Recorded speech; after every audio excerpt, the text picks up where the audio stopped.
every time I can. Hi, good evening. Welcome once again to the Gildarie Freddie Show right here at the Guyanese Critic platform, Facebook. We also coming to you live on YouTube. Interesting evening it is, and an interesting day. Parliament Freddie, this is something we got to talk about. Today I saw something that I didn't too agree with. We're talking about this country that is supposed to have an opposition that is supposed to be representing the people, representing 218,000. And on a day like today, we have with us in the office, in our studio here, Minister of Education, Priya Manickchand. But before I introduce you to her, Freddie, it is unbelievable, and at this day and age, when we're talking about accountability, transparency, and when you were signed up to represent the people in the office, that the government would have been able to pass through without questions being asked from the opposition. At least the government would have asked themselves some questions. But it is unbelievable that the opposition was not there. I don't care what kind of excuses or whatever you're saying. At the end of the day, you have to be there to ask the question. You can't ask it outside of Parliament.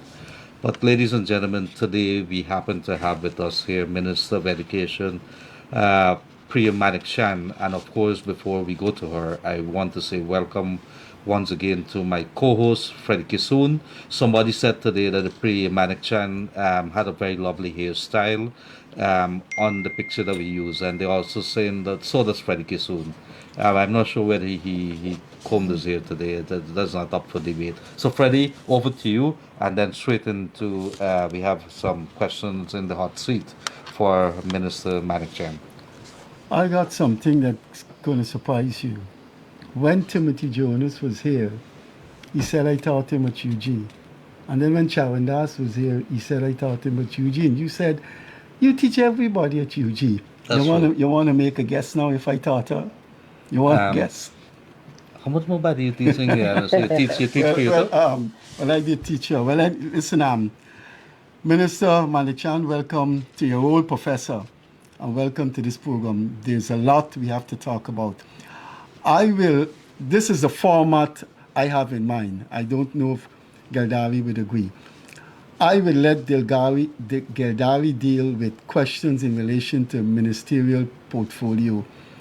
You are a politician, you are a woman advocate, and you're also an Indian woman. Those three dimensions are important post 2020. So I want to deal with some situations involving you, how you see Guyana post 2020 as a politician, how you see what was going on in 2020 March.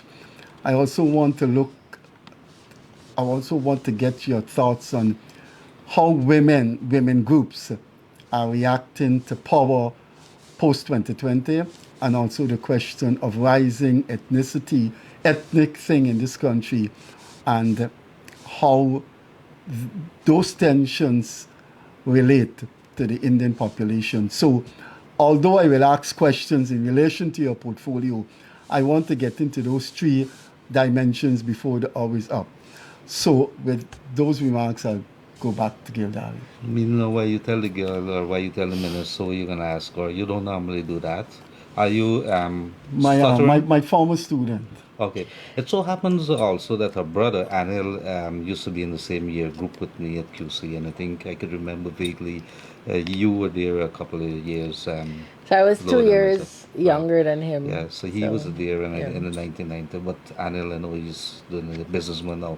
Minister, And we all did politics with Mr. Kissoon. You remember the philosophers, Paul, right? Everybody Plato, taught Aristotle. in here. Paul And 101, yeah. You apply those philosophers up to now? I think hope of so. some of them, yeah. you don't have to answer it because you're sitting in the hot seat, but I could ask you, was he a good lecturer? You don't have to answer that. He was interesting, he was entertaining. So you Entertaining. could be a boring lecturer. And I don't think you have to agree with everything a lecturer says or a professor says. In fact, you could You don't think have to this answer is that question. Don't worry. a I wanted crazy her to answer. person, but he was a very interesting lecturer. Interesting is a word, and you got to understand in diplomacy. Interesting as in caught your attention. Like I remember one time he just came and said, "Oh, forget about politics and politics 101. Who wants to say a poem?" And things like that. Minister, straight into it. You have $6 billion given out in because we care cash grants. How big is the nightmare of that in terms of accountability? Funny you asked that. You'd think it was a big nightmare, right? And it should be a big nightmare. And it would have been, it can be. Anything that deals with money, especially when you're dealing with cash, ought to worry anybody who is spearheading that. To allay our own fears and worry and the populations, we put a lot of work into the back end of it, and that's why it rolled out so smoothly. So for the first time, Guyana served, as of today, 184,000 students in 3 days. In 3 days, with the Auditor General's office present at almost every single location, including in the hinterland. And we did this last year, but we did it in a longer period. And we actually had a report. We have a report from the AG's office about how the process went. And there were some recommendations made. We incorporated into this year. And I'm very, very happy to say that I'm not at all nervous about, we could tell you exactly how many envelopes were lost. So, we received 192,000 envelopes, 279. We issued 182, 144. We returned 10,132, and we lost two envelopes in the whole country. And all this was live audited in front of professionals who are employed by the AG's office that were sent there, not as our friends, but to do their job. And we had a lot of support from the Guyana Police Force. So it could have been a nightmare. We spent a lot of man hours making sure that it didn't become the nightmare that it could have been.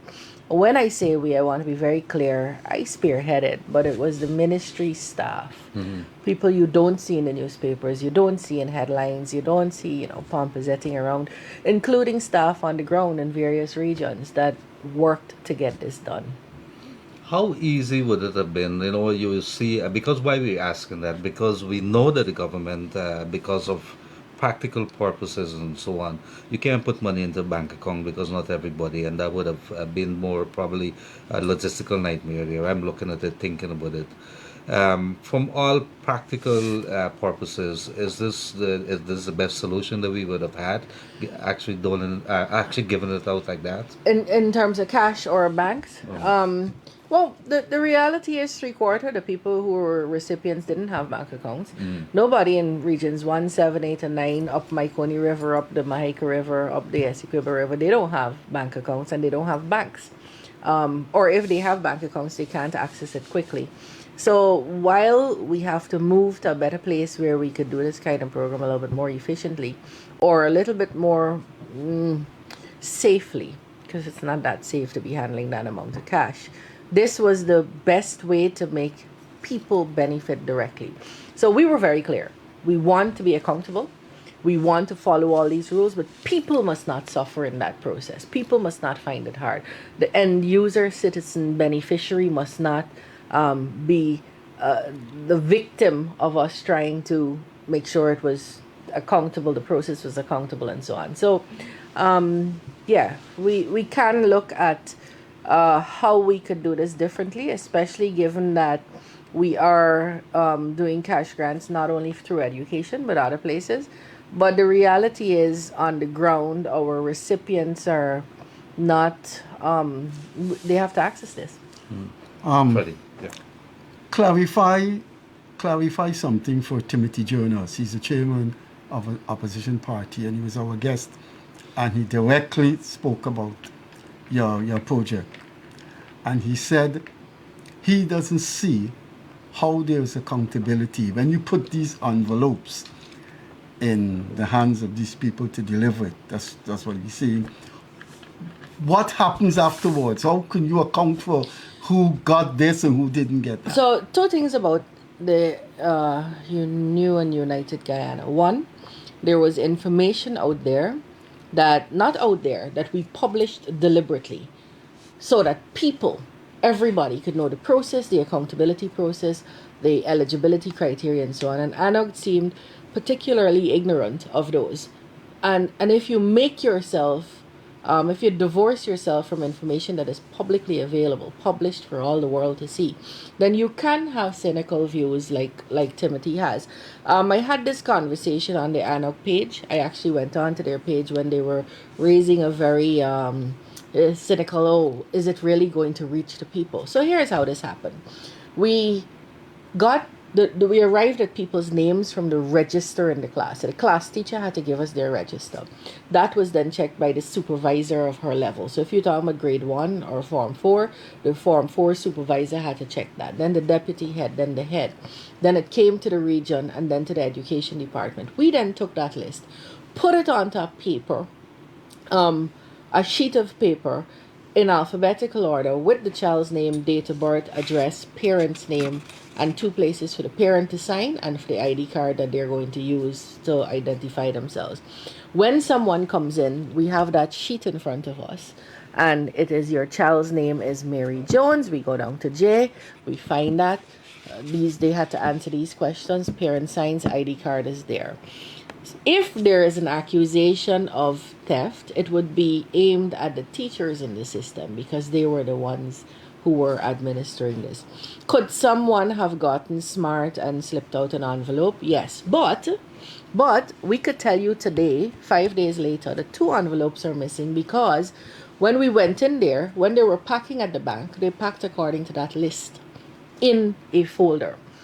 All of this observed by the Auditor General. When that package was opened, it was opened in front of the public.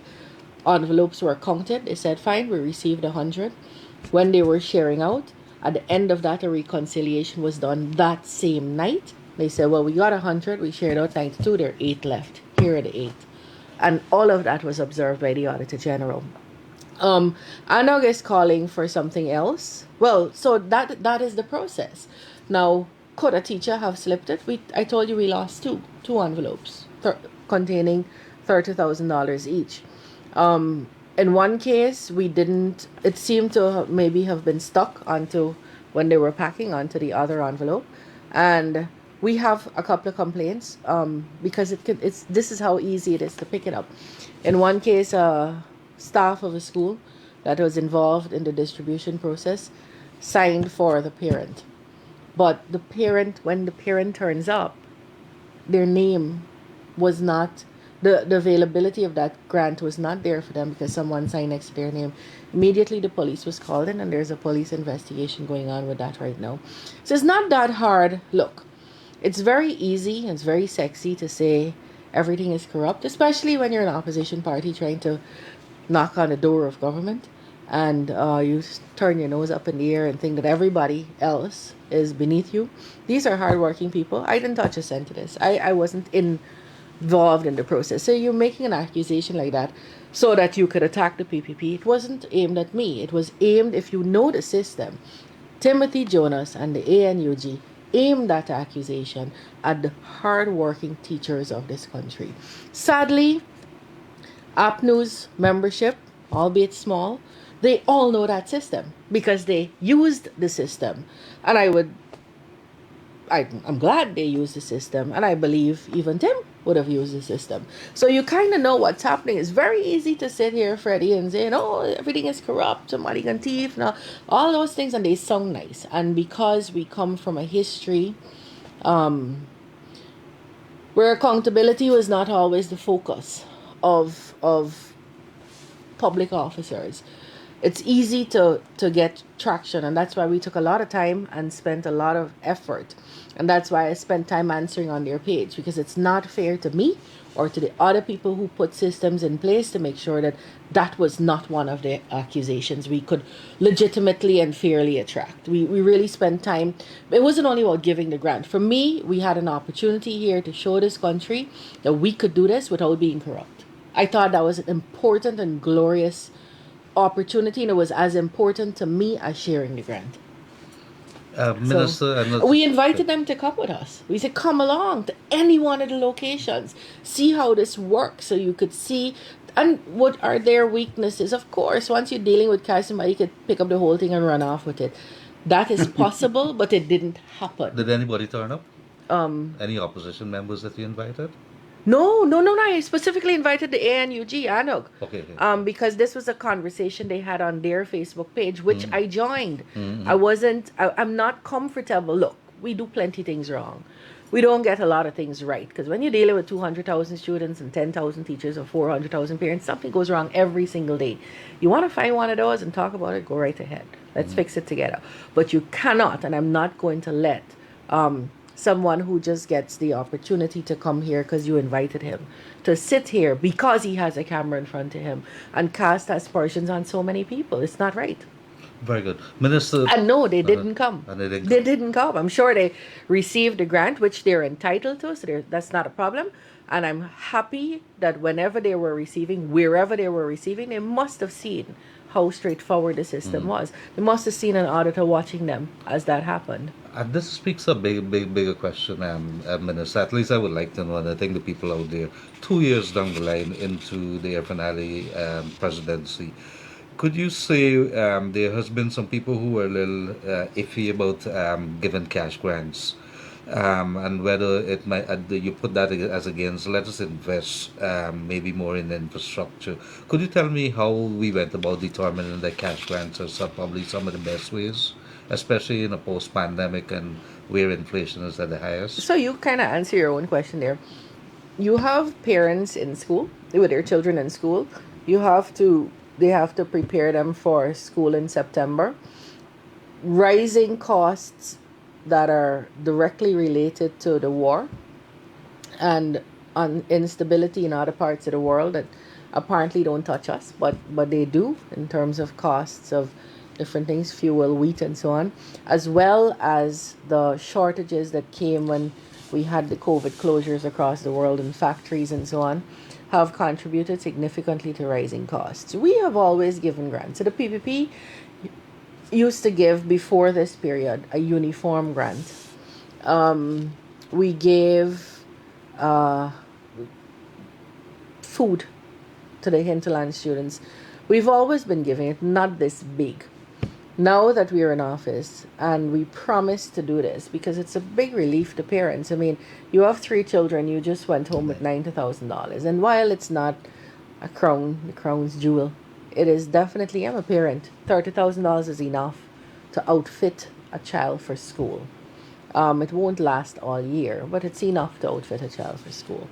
And so the effort really here is to bring relief to parents and to do it universally. So I just want to point that out. There's a lot of talk. I see you had, is it here? Was it somewhere else? I was watching David Hines, and I don't think these guys understand how they break the hearts of people like me who grew up thinking these were figures of the state and they had these profound views and we should listen to them, and and then they've just come and they're such terrible disappointments. And I don't say that lightly, like heartbreaking. How could you be someone, I question myself, that I looked up to, that I, thought would have had some value to this country, to the world. And he goes on about everything is ethnically, we discriminate against persons. The 180 something thousand parents who picked this up could attest to you, they are walking witnesses, and nobody asked them how you vote, take off your cap, let me see you here, how you pray, how do you identify sexually. We didn't ask anybody any of that. Your children going to school, they're on the register, we've brought this here for you, we're happy to serve you. And so you're not hearing that.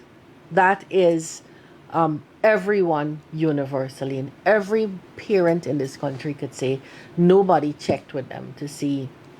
The parents of the children in Linden got this the same day the parents of the children at Babu John.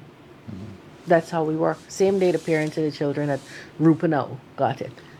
All three, all in 3 days, the entire country was served.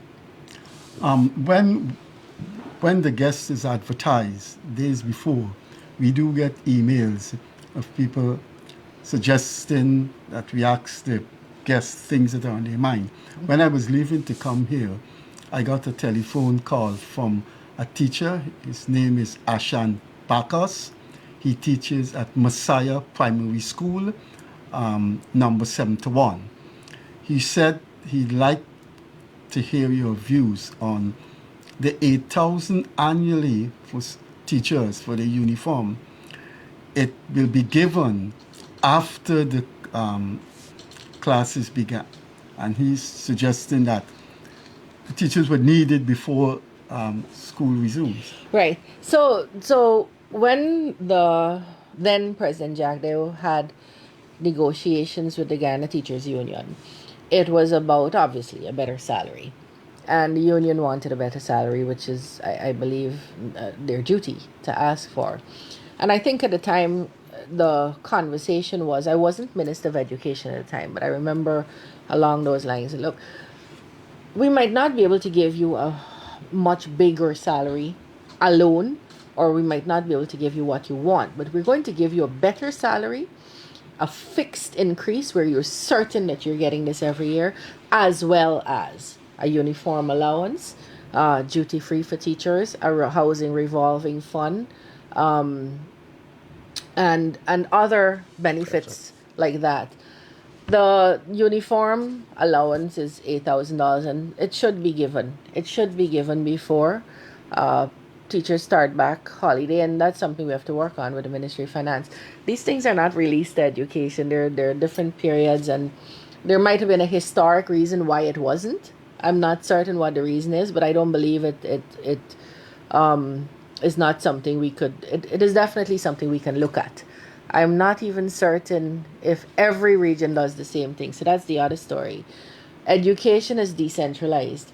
So this will be in the regional budget at the different regions. One region may very well say, well, we're giving the teachers in June, and another region gives them in November. And there's no rhyme or reason for something like that. So we're trying to pull together, and I hope my staff is listening, so that's one of the things we can look at almost immediately to see how we could meet that need. Thank you very much, Minister. I saw something that I felt very happy about the other day. That you've actually started a move to have what you call a literacy department. Could you tell us a little bit that? Because I happen to know where literacy is concerned. That I think we've fallen short. But tell us a little bit that and how you intend to roll that out. Yeah, I'm not sure what happened there. I saw about at least three news news outfits carried a completely wrong story. So much so that I questioned whether I said this. And I had to go back and look at the video to see, did I really say that? What I said is we have begun a department, not that we are going to. So we actually have an appointed assistant chief education officer. Her name is Samantha Williams. She's an expert in literacy. And the whole point of that is because, look, we've done very well so far. But you see these really, really terrible, heartbreaking stories of failure and failure of the state, frankly. When we mark the grade 6 papers, that children can't write in grade 6. They can't reproduce whatever it is they're thinking. They probably couldn't read that question. And it's really, it's unacceptable. We can't go on like that. So we have to do more than we have been doing. And we have to make sure that schools and teachers are held accountable. Because when you reach grade 6, you were in nursery 1, nursery 2, grade 1, grade 2, grade 3, grade 4, grade 5, grade 6. 8 teachers. 8 teachers' hands you pass through, and you can't read and you can't write. And you don't understand what you're reading. But we need you in this oil economy, in this booming Guyana that we'll have, to be self-sufficient. And we need all the skills we could have. And so the education sector is perhaps the most important in this new Guyana we're trying to build. What is the citizen we're putting out? What is the kind of citizen? Is this person going to be functional in their life? Will they be able to just carry on, generally read signs on the minibus, read signs in the supermarket, and so on? Better yet, is this person going to be someone we could employ in these 5 hotels we're about to build? Is this person going to be someone we're just passing a hemp bill right now as I speak in the National Assembly. Will this person be able to market the hemp that they might be able to grow? That is a serious burden on the education system. And like I said, we're really good at self-flagellation, but we cannot fail to understand that it has to be 100%. It can't be, oh, well, we've reached 90. The 10% of children that we fail would be 10% too many. I want to point you to 2 statements you made that speaks about politics. So you have politics in your mind. In one of your answers, you said they want to criticize the PPP. You didn't say government. And then you say people like David Hines, you look up to. You, those are people Used that to. you used to. Can't do that anymore. Right. So we're talking about politics here. The disappointment to you of many more people like David Hines and the people who want to criticize the PPP. So let's talk about politics now. March 2020 has turned this country around in directions that, like you, I could never have anticipated. If David Hines is a huge disappointment to you, he has been a gargantuan disappointment to me. So were people that I respected and admired and embraced and internalized their thoughts. Rupert Rupnarine, Bonita Bone, the WP people, Clive Thomas, and Camerage. well, I think Fun. I think I think that's funny you should be saying that because I was in a discussion today. My God, look how funny. I was in a discussion today and we're trying to compare the badness of people. And I put Kemraj Ramchatan on top. And I said, I think evil applies to him. I am saying this wearing my academic hat on. I think evil applies to Kemraj Ramchatan. What that man has done is simply evil from 2015 to 2020. But what I want to talk to you about is, I did the research for this program. I went and I did the research. Minister Manickchand, I have found not one letter. I went through the mainstream media, I went in the online media. I have found not one letter, not one expression publicly from a women rights group condemning what happened from March 2020 to July 2020. Shortly after the president was sworn in, there was a letter signed objecting to Secretary of State Pompeo coming here. And all the women groups, without exception, signed that letter. Isn't it a sign that just more people have disappointed us? So you were speaking. You can't imagine how disappointed I am. Not disappointed in a way that it shook everything I thought I knew. People, I worked with Kemraj for a year and a half after I returned, and I held him in such high esteem. He was a really good lawyer with great principles that taught me that regardless of money, you stand up for people if they're being treated badly and if there's any injustice. I looked at people like Karen D'Souza and those girls who led and were successful to an extent to taking us to a place of more awareness. Up to the day the Roysdale Ford appeared outside of the aquatic center. And this was very late in the day. This was after, I know lawyers go to court, they have their arguments and so on, but I did not believe, and if you had asked me then, I would not have believed it. The moment before he appeared, where he sat in front of the television with, I think, Duncan and Jones,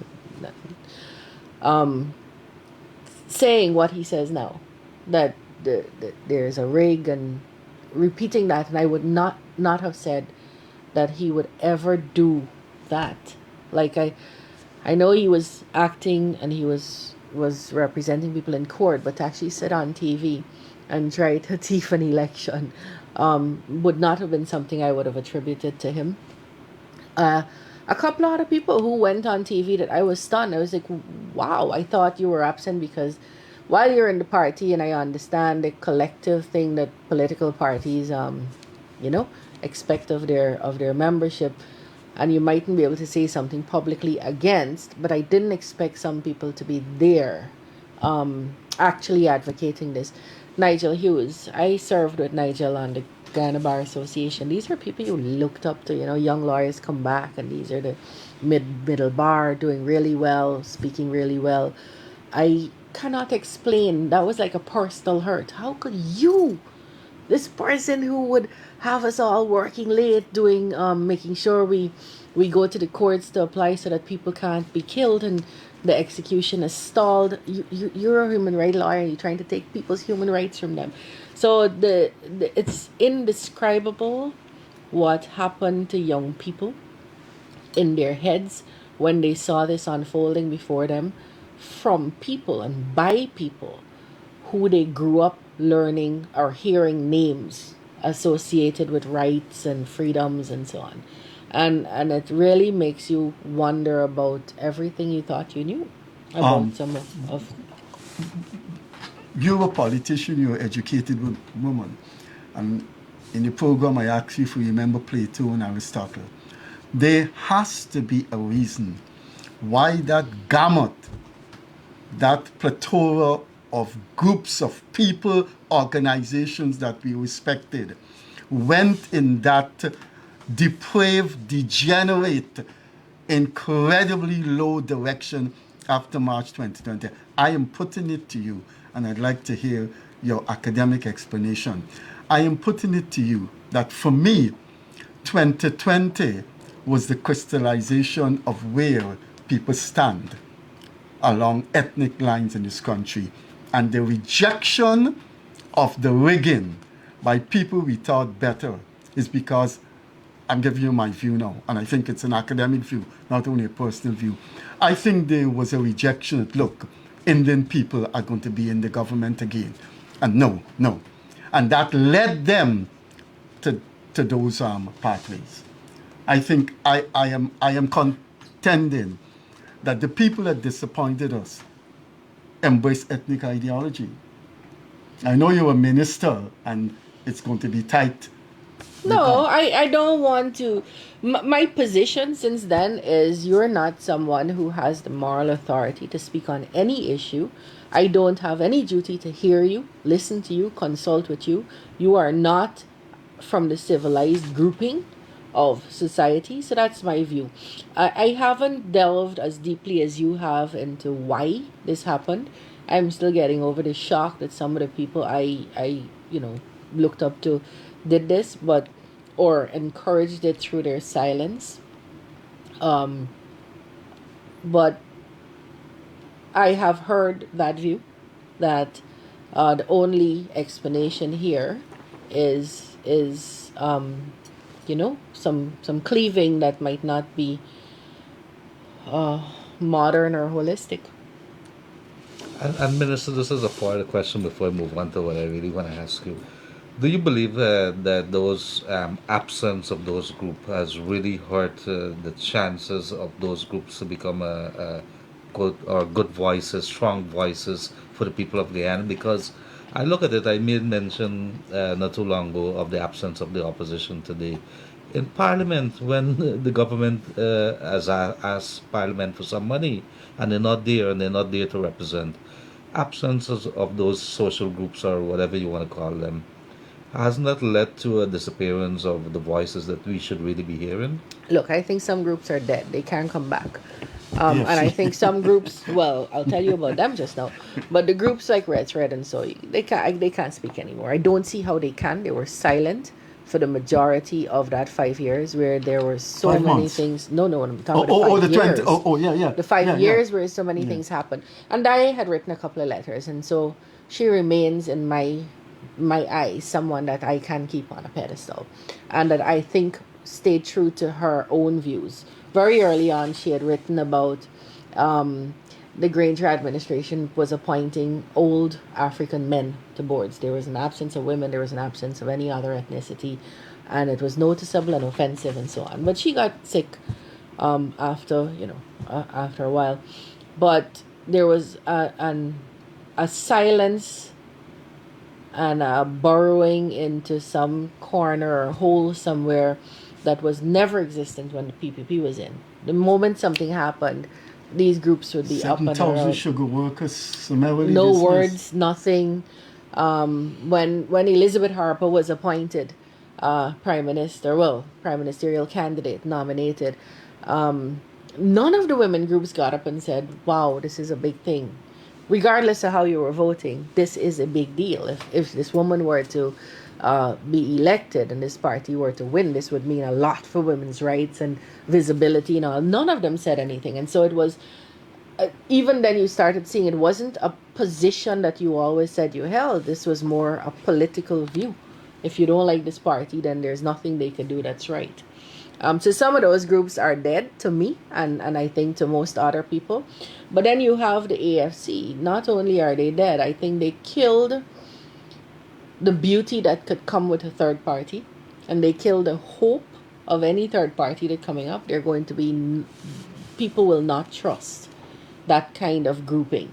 So I'm sorry for the Anags and them. They have a lot of work to do because the AFC came in as this savior and this middle person that would hold the balance, and they're neither of these two bad apples, which is what they call the two main parties, and they would be better. And it was all really about power. The moment they got power, they just behaved like the really bad apple. Minister, the school, back to the school system, I'm hearing increasingly complaints about the challenges that teachers are facing with regards to either violence in school. We've seen kind of behavior.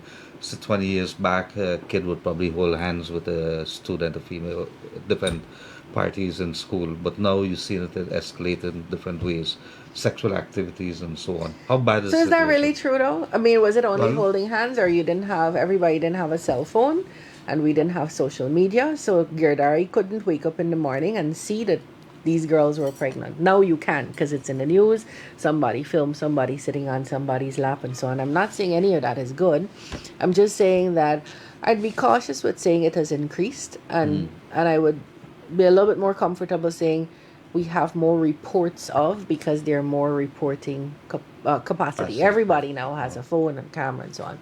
Having said that, I think it's unfolding, and I think more of that will unfold. The 2 years that students were in lockdown, depending on which age you're at, but those kids like from 10 to 12, where you most need supervision either from the home or from the school, you're kind of seeing behavior that is oddly antisocial. They don't even know how to relate to their peers. They're clumsy with that, and some of the other things that come with adolescence, they just do not know how to address. And that's already a hard period even without COVID. But I'm seeing effects of that 2 year lockdown in different ways. But I'm not sure that nothing ever happened. I mean, I think back when you were in school, you didn't know any couple. Yep. That's not to say anybody should engage in coupledoms, but I'm saying it always happened because you have, in any given year, 50 something thousand high school children just coming into themselves, going through adolescence and puberty, and a lot of this is still taboo in homes and churches and communities and schools. We're not talking to them properly about it. And so you will have enough in that large group of persons to make a wave every now and then. And with regards to the hinterland, Minister, the hinterland students versus the coastland student, how much, I know there was a gap, or there was the feeling that there's a big gap between the two of them.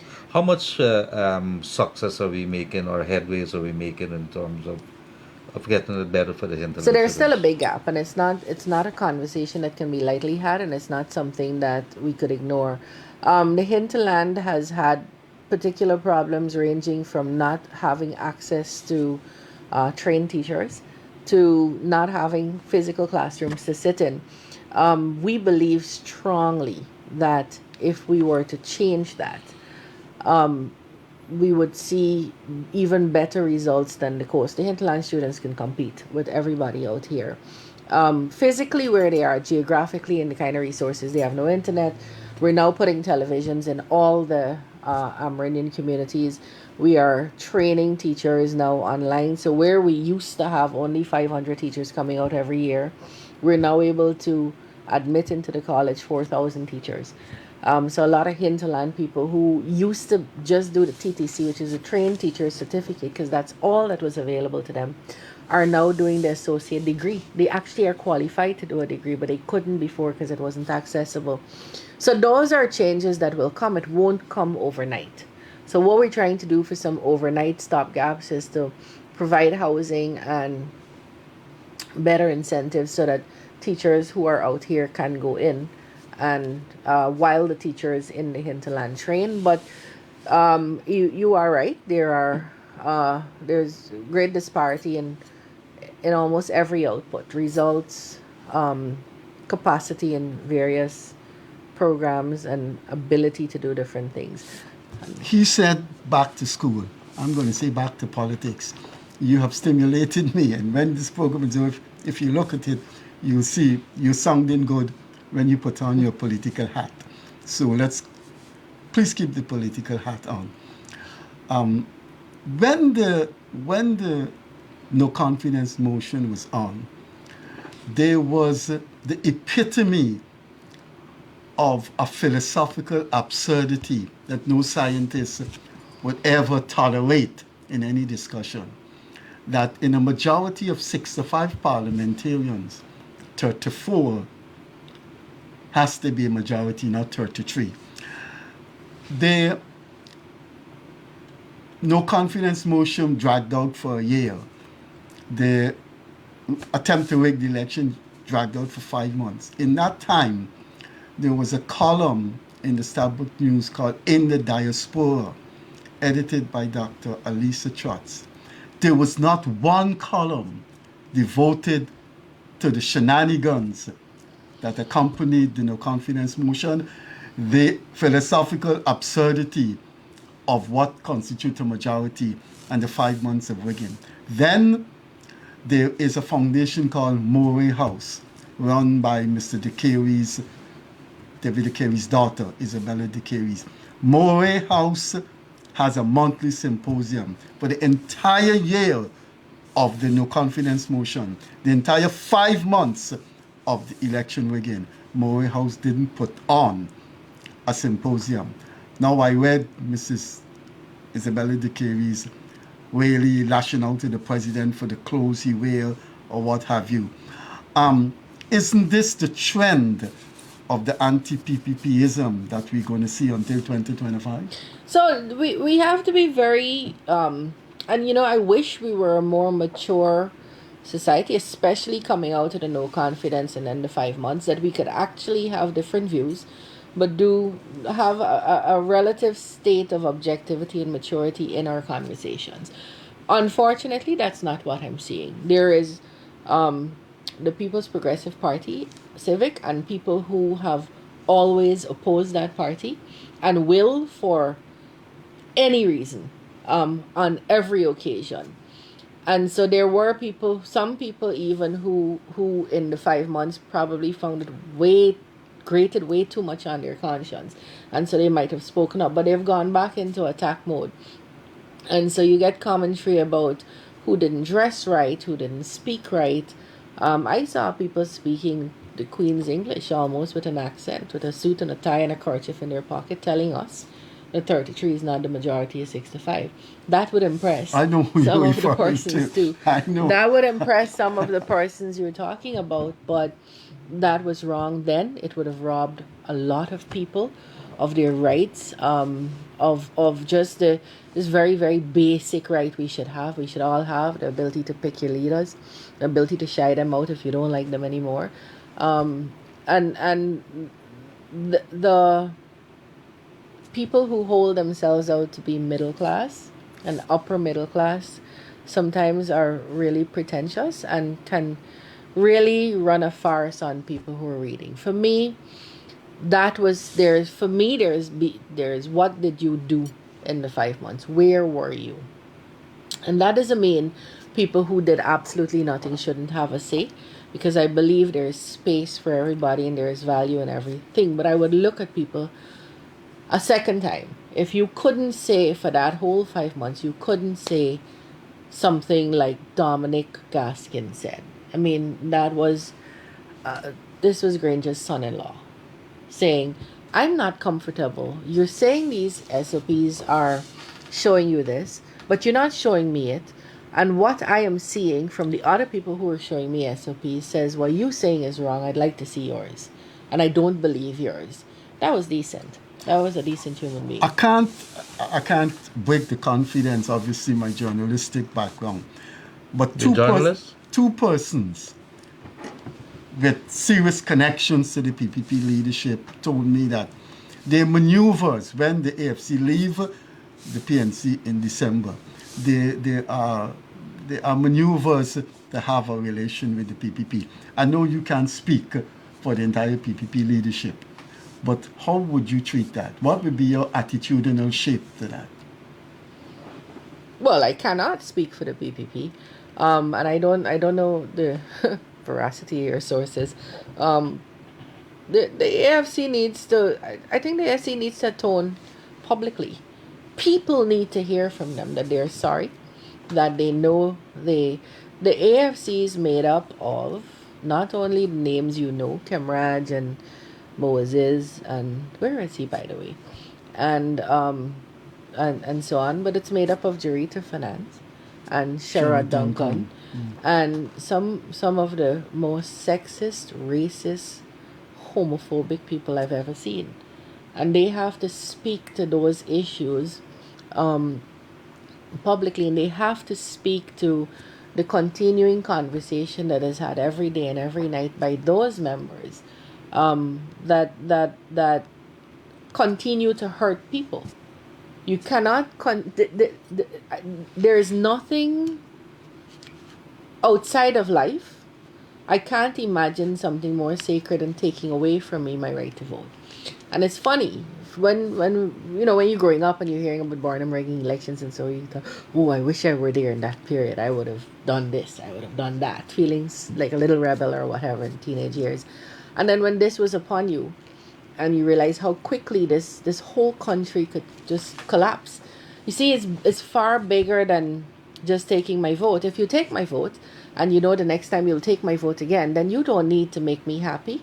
You don't need to serve me. You don't need to We're talking about give me. Barnamism again. You're talking about Barnamism all over again. So you could do whatever you want, because And he next did 5 whatever years, he wanted. He wasn't electable, and he had no so he did whatever he wanted. right? And that that's was what would have happened. That was on the horizon. Yes, and that is, I still can't imagine the fullness of that.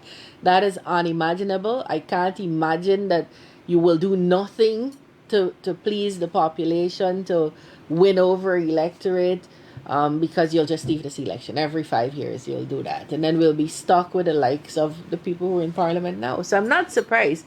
Look, the population is getting to see the PPP, and the people they have put in parliament, and they're getting to see the APNU and AFC, and it's almost advantage. There's no contest. I mean, they've put people there who are, their conversation and the height of the conversation is who wear what, who here, look how.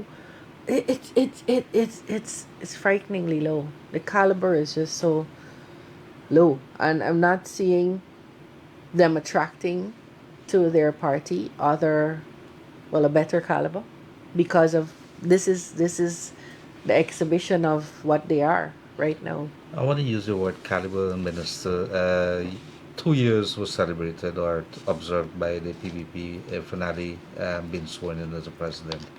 I want to ask you, I saw him with the short pants about 2 or 3 days back, getting up in the middle of the morning, midnight, to go down to check up on his roads. And then you see him karate, and then you see him playing cricket, and then flying in from overseas.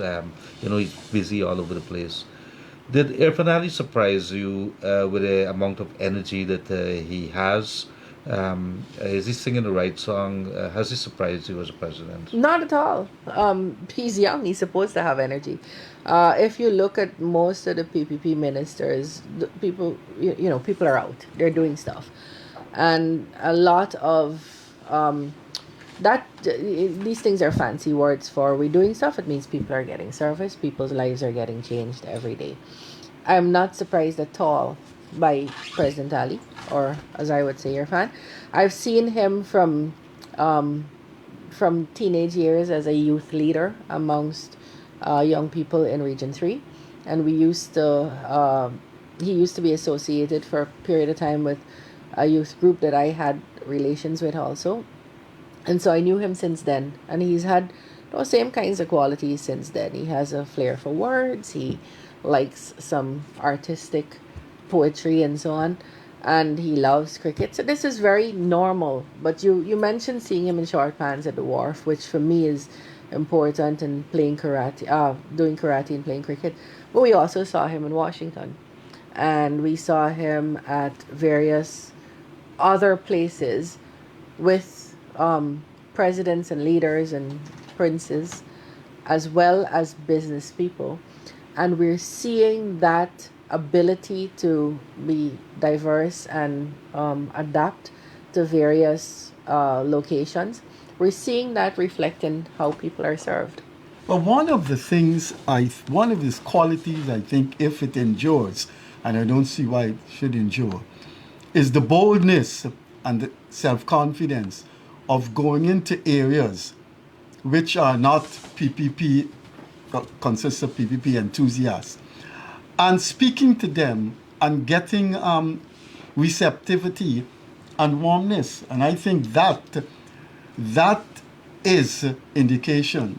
But of you're a seeing him president. now as president because he's under a microscope and everything he does is magnified. But go to Parfait. Parfait, if you walk through Parfait, very, very, very mixed community. And that was his doing. You know, like the kind of people. We worked in places like Beirut on the East Coast. It's a trademark. So I think you're seeing it now, or it's perhaps more noticeable now because he's president. And you spoke of a boldness. It comes from two things, I think. One, a genuine desire to serve everybody, but also the understanding that this label that people are trying to pin on us, that we only do this for one person and so on, this service might appear to you to be a response to what people are saying. It's not. This is just how we serve. We go to these communities. I could show you pictures now very easily of walking through Beirut with a lady, a community person named Neglagarwe. I took a boy named Donovan Sullivan to the UN with me, again from Beirut. President Ali worked really closely with communities like Denamstel over at Region 3. But it used to be quiet work. It wasn't, oh, here we are serving this particular community. It was just service. And boldness, what appears to you to be bold is just confidence that people will accept our service. One of the things that is inbuilt into this articulation of yours, that look, the way the opposition is behaving, you use the word, it's an advantage. And I think you do have an advantage because the AFC is dead meat. I think Mr. Norton is not serving the African Guyanese, his African Guyanese constituencies. The constant deception of African Guyanese leaders are being exposed. You can't keep for 2 years telling people about installed this.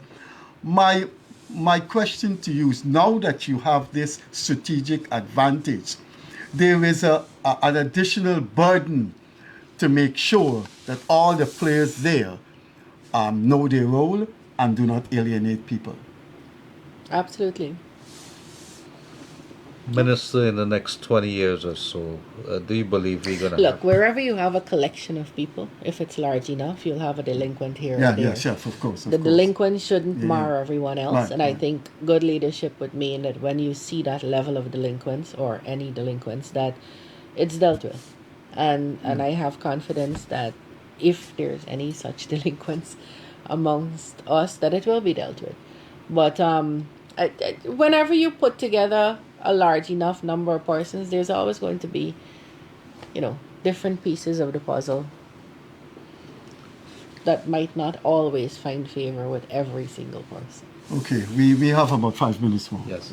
Minister, very quickly, in the next 20 years or so, do you believe that there's going to be Female president of Guyana, and would you say that if given the opportunity, would you serve as president of Guyana? Are you willing to So throw we your had a hat in the female ring? president. We had Janet Jagan, and we've seen remarkable women leaders. I think, unfortunately, it's still very new in the world. We're still seeing way too few women. I don't think we should ever appoint someone only because of gender. I do believe, however, that if you don't give particular genders the opportunity to shine, or you don't give people the opportunity to shine because of their gender and so on, then you'll be denying the population of that skill and talent. Thankfully, the party I associate with has been very, very welcoming, open to women. So although the law says you must have 1/3 on your list, it doesn't require 1/3 in parliament. We're almost always making 1/3 in parliament, and so you do see women shining. I think it's a nice, interesting new world we're living in. You would be, if given the opportunity to serve as president. Leonard, that's a way far way off, but yeah, I think we're living in exciting times. I think you're going to see new things that could not have been imagined 40 years ago, um, in a variety of fields, not only the presidency, you know. Interesting times, ladies and gentlemen. I think, Our time is. yeah, Freddie, you want to say I something just quickly? no. I just want You to got say. 2 seconds. I just want to say. It was interesting talking to you in politics. I think you have a large political instinct, and it will serve your party well. I wish you best and good luck in the coming 2 years in your campaign for re-election. Thank you. Thank you very much. And ladies and gentlemen, Freddie started with his hairstyle one way and it went the other way. And these are things that I have to live with Monday, Wednesday, and Friday. On Wednesday, we're going to have an interesting time. And again, I'm appealing to Freddie to, know that there's a You don't host have to here. appeal. You don't And have to appeal to that me. it The is man going to is be our guest, interesting. and we will. Dr. David we treat him Hines, and accordingly. he's going to be here from the WPA.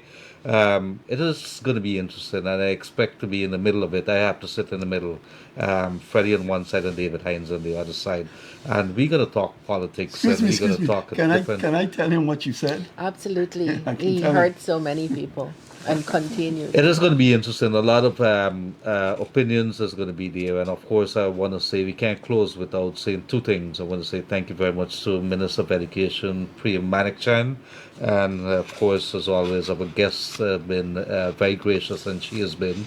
And we have to bring her back because we have to talk about readying Guyana for the future. Where are we right now? And maybe the changes that's going to happen by 2030. Those are conversations that we have to have. We also take this opportunity, as we always do, take care on our roadways. Make sure that you protect your life, your property, and other people's property and lives as well. Stay safe until we see you on Wednesday again.